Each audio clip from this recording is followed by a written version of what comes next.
High up in the Hindu Kush mountains of Afghanistan, there's a special place called Bamiyan. This valley, nestled among the rugged peaks, is a hidden gem that has captivated the hearts of many who have ventured here. The air is crisp, and the scenery is breathtaking, with towering mountains that seem to touch the sky. It's a really old valley, full of history and beautiful nature. The lush greenery of the valley contrasts sharply with the arid mountains surrounding it, creating a picturesque landscape that looks like it was plucked straight out of a fairy tale. The valley is dotted with historical sites that tell stories of a bygone era. A long time ago, caravans traveled through these mountains on the Silk Road. These ancient trade routes were the lifeblood of commerce and culture, connecting distant lands and peoples. Imagine the bustling activity of traders, camels laden with goods, and the exchange of ideas and traditions as they made their way through the treacherous terrain. Today, Bamiyan shows us Afghanistan's rich culture. The local people, with their vibrant traditions and customs, are a living testament to the valley's enduring legacy. Festivals, music and dance are integral parts of life here, and they offer a glimpse into the soul of this remarkable place. The valley has amazing landscapes, old ruins and traditions that are still alive today. The ancient ruins, standing as silent witnesses to the passage of time, are interwoven with the daily lives of the people. Traditional Afghan villages, with their mud brick houses and terraced fields, blend seamlessly into the natural beauty of the valley. It's like looking into a world shaped by trade, conquests and different beliefs over many centuries. The artifacts and ruins scattered throughout the valley tell tales of empires that rose and fell, of battles fought and won, and of the diverse cultures that have left their mark on this land. Bamiyan is a place where the past is still very much alive today. The echoes of history can be felt in every corner, from the ancient Buddhist statues carved into the cliffs to the remnants of fortresses that once stood guard over the valley. Just the name Bamiyan sounds mysterious and wonderful, doesn't it? It conjures images of a land where time stands still, where the past and present coexist in a delicate balance. This valley has seen empires come and go. From the Kushans to the Mongols, each empire has left its imprint on Bamiyan, adding layers to its rich tapestry of history. The ruins of these once mighty civilizations stand as a testament to the valley's resilience and enduring significance. It's been a place where different cultures met and where Buddhist art flourished. The caves of Bamiyan, adorned with intricate carvings and paintings, are a treasure trove of Buddhist art and culture. These sacred spaces were once centers of learning and meditation, attracting monks and scholars from far and wide. Bamiyan's story is written on its cliffs, painted in its caves, and is part of the people's lives.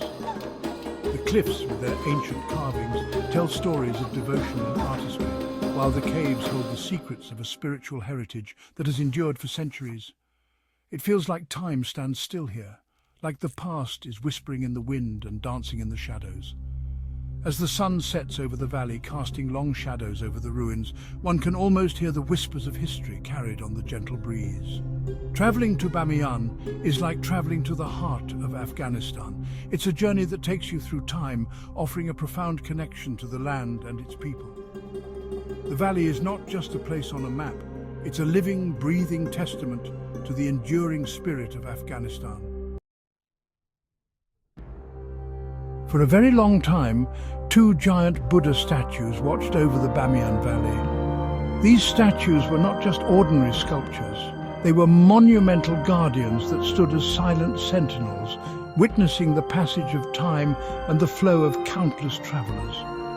Carved right into the cliffs, these huge statues looked over the Silk Road. This ancient trade route was a lifeline that connected the East and the West, bringing with it a rich tapestry of cultures, ideas and goods. The Buddhas were more than just religious icons. They were symbols of the cultural and economic exchange that flourished in this region. The bigger Buddha was a super tall 180 feet. Imagine the awe and reverence it must have inspired in those who saw it. This colossal figure was a testament to the incredible skill and dedication of the artisans who created it. It showed how amazing the architects were during the Gandhara period. The intricate details, from the delicate folds of the drapery to the serene expression on the Buddha's face, reflected a high level of craftsmanship and artistic achievement. The smaller Buddha, even though it was only half the size, was still really impressive. Standing at 90 feet, it was no less significant. Together, these statues represented the spiritual and cultural zenith of the region. These statues weren't just religious symbols, they were beacons of hope and prosperity, attracting pilgrims, traders and scholars from far and wide. They showed how successful and diverse Bamiyan was. The valley was a melting pot of cultures, where people of different backgrounds and beliefs came together, united by their reverence for these magnificent statues. People traveling from all over Asia and even farther would come to see these amazing statues. They were drawn by the spiritual significance and the sheer grandeur of the Buddhas. They would leave gifts and ask for good luck on their journeys. These offerings were tokens of their faith and gratitude, a way to seek blessings for safe travels and prosperous ventures. The Buddhas saw everything that happened in the valley. They were silent witnesses to the ebb and flow of life, the joys and sorrows of the people who lived and traveled there. They saw new ideas come and different cultures mixed together. The valley was a vibrant hub of cultural exchange, where knowledge and traditions were shared and celebrated. Their peaceful faces seemed to calm everyone who walked by. The Buddhas radiated a sense of tranquility and compassion, offering solace to all who sought their presence. When the Taliban destroyed the Buddhas in 2001, it was a terrible loss for Afghanistan and the whole world. The destruction was not just the loss of physical structures, but a devastating blow to the cultural heritage and historical identity of the region. The world mourned the loss of these irreplaceable treasures, which had stood as symbols of peace and unity for centuries. But Bamiyan is more than just the giant Buddhas. All over the cliffs are hundreds of caves. These caves used to be homes for Buddhist monks. These monks would meditate and study in these special caves. They decorated the walls with colorful paintings that told stories about Buddha and Buddhist teachings. These paintings, with their bright colors and details, show us the art of ancient Bamiyan. They tell us about the lives and beliefs of the people who lived in these caves. You can still visit these caves today. You can see what's left of this important center of Buddhist learning and art. The caves show us that Bamiyan was a place where different cultures met and where people accepted different religions. Bamiyan has more than just historical sites. The area around it is beautiful too. Close to the valley is Band-e-Amir National Park, Afghanistan's very first national park. This amazing place has 6 beautiful turquoise lakes separated by natural dams. Over thousands of years, these dams were formed by springs with lots of minerals. The lakes shine like jewels against the Hindu Kush mountains. The park is home to many plants and animals. You can hike in the hills and see amazing views of the lakes and everything around them. Band-e-Amir shows us how beautiful Afghanistan's nature is. It reminds us that we can find peace and quiet even in unexpected places. Bamiyan has always been an important place that many empires wanted to control. This region, nestled in the heart of Afghanistan, has seen the rise and fall of numerous civilizations. From the ancient Kushans to the mighty Mongols, each empire left its mark on this land. The strategic location of Bamiyan made it a coveted prize for conquerors. Its valleys and mountains provided natural defenses, making it a perfect spot for building fortresses. These fortresses were not just military strongholds, but also symbols of power and dominance. They stood as silent witnesses to the ebb and flow of history, bearing the scars of countless battles and sieges. You can see this history in the old fortresses around the area. These ancient structures, though now in ruins, speak volumes about the past. Each stone, each wall, tells a story of bravery, resilience, and sometimes tragedy. Walking through these ruins, one can almost hear the echoes of clashing swords and the cries of warriors. The fortresses were built with great skill and precision, using the natural contours of the land to their advantage. They were designed to withstand the test of time and the onslaught of enemies. Today, they stand as a testament to the architectural prowess of the people who built them. Built on top of hills overlooking the valley, these fortresses tell stories of battles and empires. From their vantage points, one can see the entire valley spread out like a tapestry.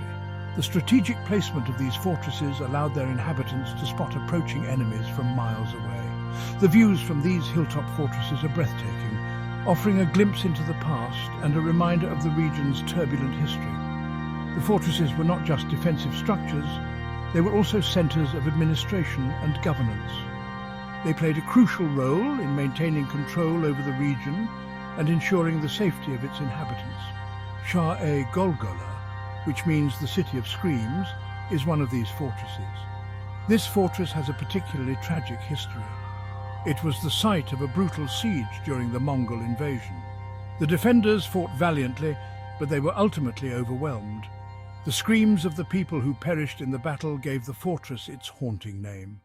Today, the ruins of Shah-e-Golgola stand as a somber reminder of the horrors of war.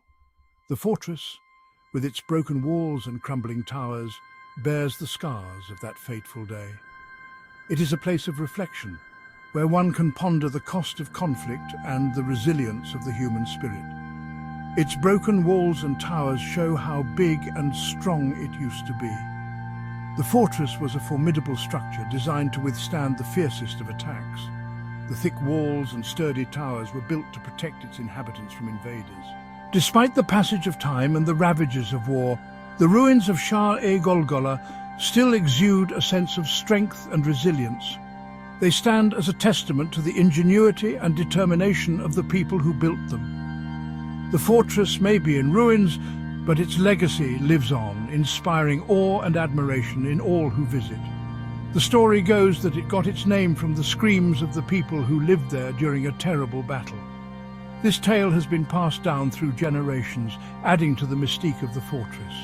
The name City of Screams evokes a sense of fear and sorrow, a reminder of the human cost of war. As the sun sets over the ruins, casting long shadows and painting the sky in hues of orange and red, one can almost feel the presence of those who once lived and died here. The fortress, with its dramatic backdrop, is a poignant symbol of the region's tumultuous past. Shah-e-Zuhak, another old fortress, is named after a king from a Persian legend. This fortress, like Shah-e-Golgola, has its own unique story. According to legend, King Zuhak was a tyrant who ruled with an iron fist. The fortress was named in his honor, a reminder of his reign. The ruins of Shah-e-Zuhak, perched on a hill, offer a glimpse into the past. The fortress was strategically located to provide a commanding view of the surrounding area. It was a place of power and authority, a symbol of the king's dominance. Today, the ruins stand as a testament to the region's rich history and cultural heritage. These fortresses, now quiet guardians of the valley, remind us how important Bamiyan was. They stand as silent sentinels, watching over the valley and its people. The fortresses are a link to the past, a reminder of the region's strategic importance and its role in shaping the history of Afghanistan. They are a testament to the resilience and ingenuity of the people who built them.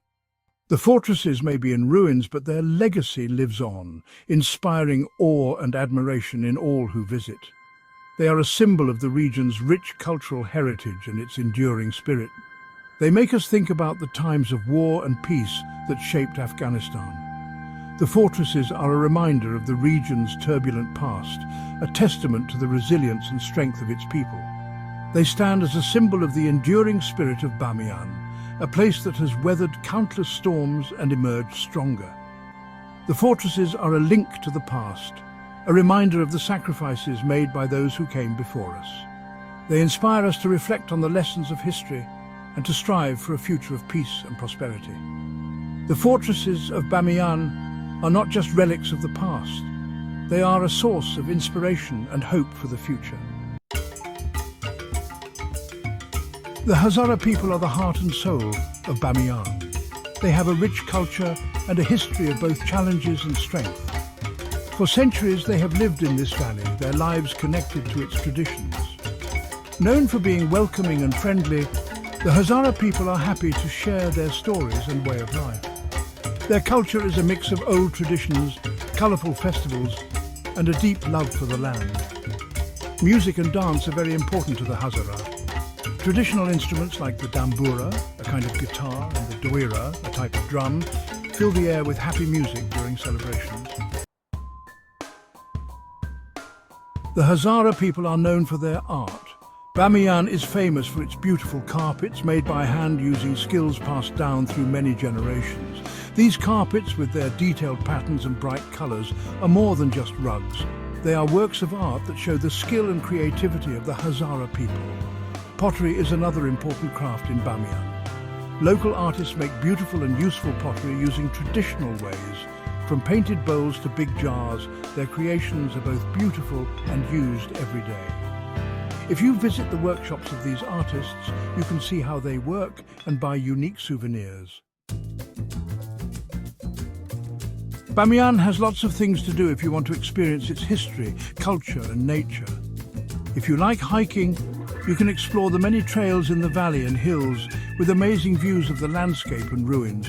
If you want something more relaxing, try horseback riding and see the valley the way locals have for a long time. Don't forget to visit a traditional tea house. These are important social places. You can relax with a cup of green tea, try local foods and talk with local people. The Bamiyan Cultural Centre and Museum is a great place to learn about the area's history, archaeology and art. Bamiyan reminds us that people are strong. The valley has seen good times and bad times, times of peace and times of war. But through everything, the people of Bamiyan have kept going. Today, Bamiyan is at an important moment. As Afghanistan rebuilds, the valley can be a symbol of hope and the country's rich culture. People are working hard to protect Bamiyan's treasures and share them with the world. Bamiyan isn't just a place to visit, it's an experience. It's like traveling back in time, connecting with ancient civilizations and seeing the power of art, culture and the human spirit. From the giant Buddhas to the peaceful Band-e-Amir, from the friendly people to the beautiful handicrafts, Bamiyan shows us a world that many people don't know about. If you're looking for adventure, want to learn about a new culture, or just want some peace and quiet, come to Bamiyan. A trip to this Afghan oasis is a trip to the heart of a country. It shows us that even when things are hard, beauty, hope and the human spirit can still win.